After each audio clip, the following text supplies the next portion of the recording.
These changes are nothing to do with costs, and yet the board papers say they are going to deliver £1 million worth of savings over the next 12 months.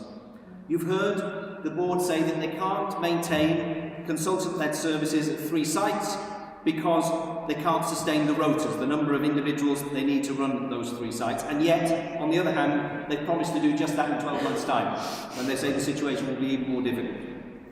You've heard about the need to manage risks, and in fact we've been told we don't want to introduce new risks when we know the existing ones, and yet we also know that they haven't addressed all of the risks yet. They're still trying to work to address those, and I have to say, I think they should have done that before they made the decision, don't you?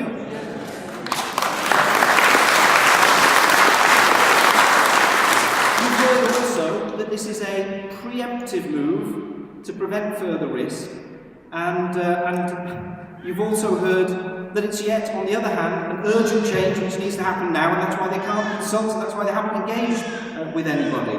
In fact, it was such an urgent change that they managed to produce this glossy brochure, which was distributed within 12 working days of the board's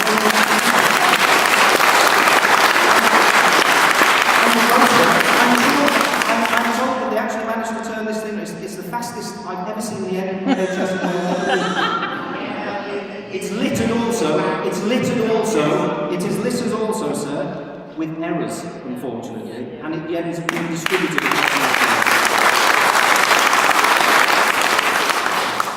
You've heard about the work of the Implementation Board, and yet, which is effectively a consultative body to try and address the risks, and yet if they only listened and consulted beforehand, they wouldn't need an Implementation Board, because they would have done all of the work.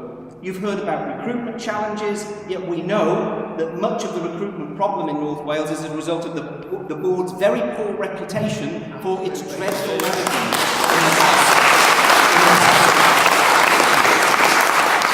You've heard also that what tends to happen with these things is that when one service closes, it has impacts on other services, and you get the domino effect of losing an entire emergency service in your hospital, and I'm very concerned about the future of that too. Now, minutes matter in emergency situations. That is why it's so desperately important that we retain these services in our local hospital. I'm not prepared to put the lives of mothers and babies at risk, and that is why we're going to work together in order to see these problems addressed. I want to also pay tribute to the fantastic work of the existing team in Glenclwyd Hospital, which does a tremendous job day in, day out, and are still doing it now in spite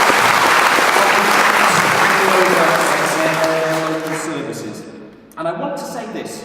I said earlier on that there was this glimmer of hope that Carwyn Jones and the Health Minister had identified, in that if an alternative proposal comes forward from the consultant body within the hospital, it must be considered. And can I challenge you?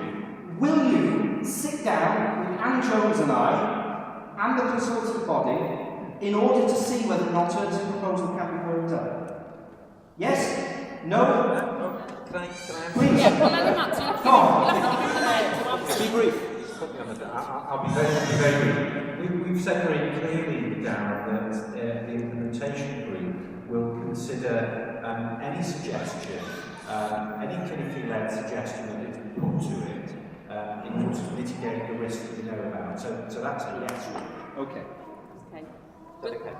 So you heard that, didn't you? We'll take that as a yes. He said he's prepared to consider an alternative if one can be found. And I'll say this then, in that case, Anne Jones and I will set up a meeting with the consultant body from Glenclwyd Hospital, and you, and the Health Board Chief Executive and Chair, and I can see the Chief Executive nodding, and we will sit down and we'll try to thrash out an alternative to these ridiculous proposals. And that makes my life easy.